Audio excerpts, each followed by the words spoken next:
Hello, I'm Greg Harrison with the USDA Market News Service here in St. Joe, Missouri with your National Feeder Cattle Summary this week.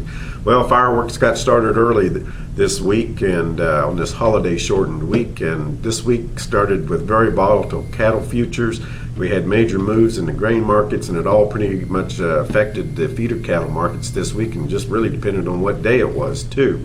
Several major markets this week held yearling specials, and several had very large offerings this week on ham. Starting out on Monday at the Oklahoma National Stockyards in Oklahoma City, they sold over 6,600 head of cattle. Joplin on Monday had a yearling special selling right at 5,400 head on offer, and both of those markets called their yearling market steady to $3 lower. Sioux Falls, South Dakota on Monday sold near 5,800 head. It was their first major sale in several weeks, but demand was called very good. Then on Tuesday, feeder cattle contracts traded limit to near limit lower, and that was due to the USDA grain stocks report that came out, and auctions responded in kind, and caution flags flew up everywhere on Tuesday at the markets, and a lot of markets were $5 to $10 lower. In some cases, they was even a little lower than that. Then on Wednesday, cattle futures posted a strong rally with the gloom and doom of Tuesday pretty much being forgotten, with live cattle traded limit higher, and feeder cattle regained most of their limit losses on Wednesday, and this gave order buyers a green light to go back buying cattle. Also on Wednesday, the fed cattle market in Kansas traded $2 higher at $1.50 on live prices, and live prices in the north range from $1.50 to $1.53, and on the dress sales in the north was steady to $3 higher, trading at $2.40.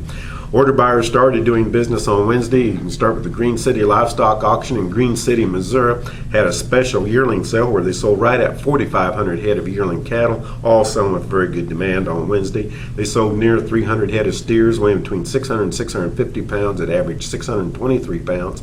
They sold with a weighted average price at $283.75. They sold over 300 head of steers weighing between 800 and 850 pounds, averaging 817 pounds, and they sold with a weighted average price of $225.29.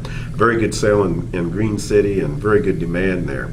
And then you go farther west on Wednesday at Kearney, Nebraska. They sold near 250 head of 850 to 900 pound steers that averaged 875 pounds. They sold with a weighted average price of $221.46, and they sold over 550 head of steers averaging 917 pounds that sold with a weighted average price of $216.30.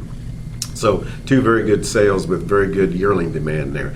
Feeder calves this week on a very light test were very uneven, but the spark that got all the fireworks going was started on Tuesday with the USDA grain stocks report.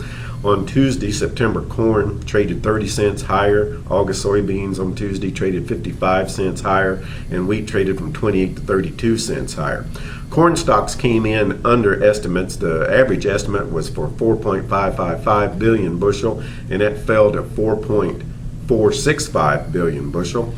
Estimate of 88.9 million acres planted. That was 2% lower than last year's planted acres, and this would be the lowest planted acres of corn since 2010. And the thought of a big crop that could get smaller pretty much shook the confidence of the bear.